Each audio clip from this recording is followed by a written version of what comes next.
Shalom Aleichem Rabotai. Mishnah Yomi is continuing. These are the Mishnayot for Shabbat Toldot, and it is Erev Shabbat, and it is still Rosh Chodesh. And we are in Mishnah Zayin in Perek Bet. So chapter 2, Mishnah 7. Shlosha Devarim Tzarich Adam Lomar.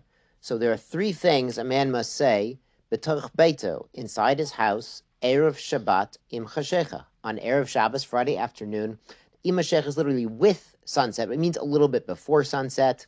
And the partner here explains, when you still have enough time to do the things we're talking about, not way in advance. You don't tell people to light Shabbos. You don't remind people to light Nerot at 4 p.m. when Shabbos is going to be 6 p.m.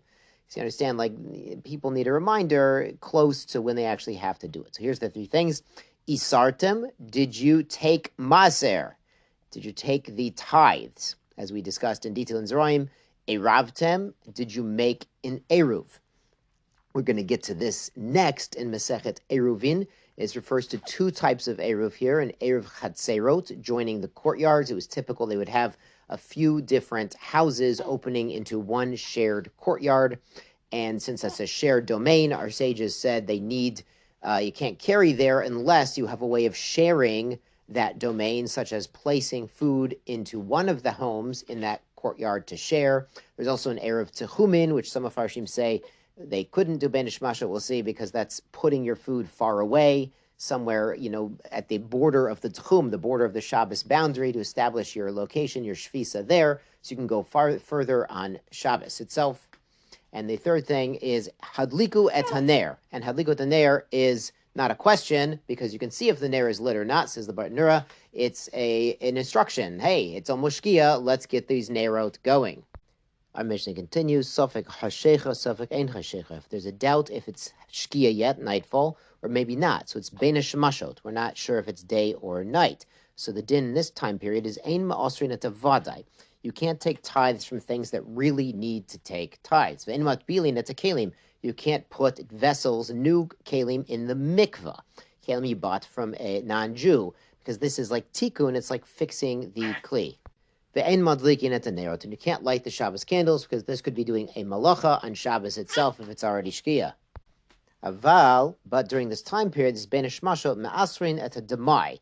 He could take tithes from demai, which we had a whole masechta about in Zeraim. It's produce that was probably most likely tithed, but we're not sure, so we have to take the certain tithes, like the Trumat Meiser, out of Suffolk.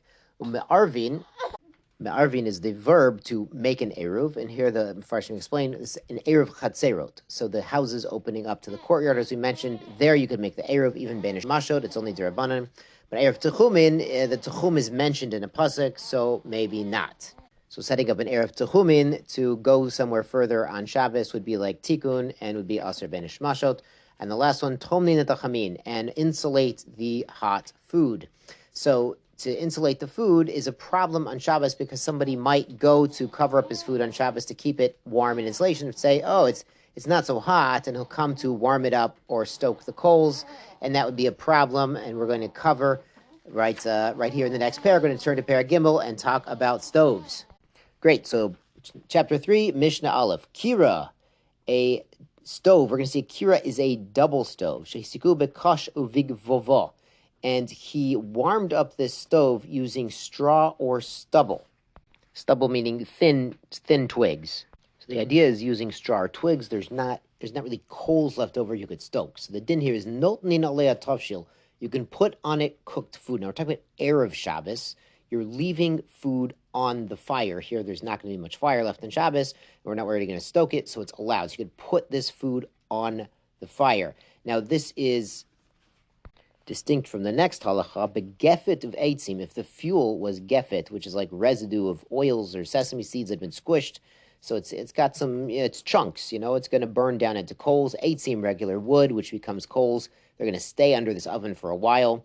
Hot coals, there's a danger they might stoke the coals to cook the food better. Lo yiten achigruf. You can't put a pot of food on the stove until you sweep out the coals, so there's nothing to stoke. Achiyitin et efer, or you put dirt or ash over the coals, so then it's a reminder you're not going to stoke them, they're less hot, and you're not going to go and poke them to make this food cook better. Now the danger here is food that's not fully cooked, or food that, even though it's fully cooked, it's going to get better and more gishmak and more, more delicious of a cholent if it stays on the food longer. So then you have this issue where somebody, shema yachota, somebody might come and stoke the coals.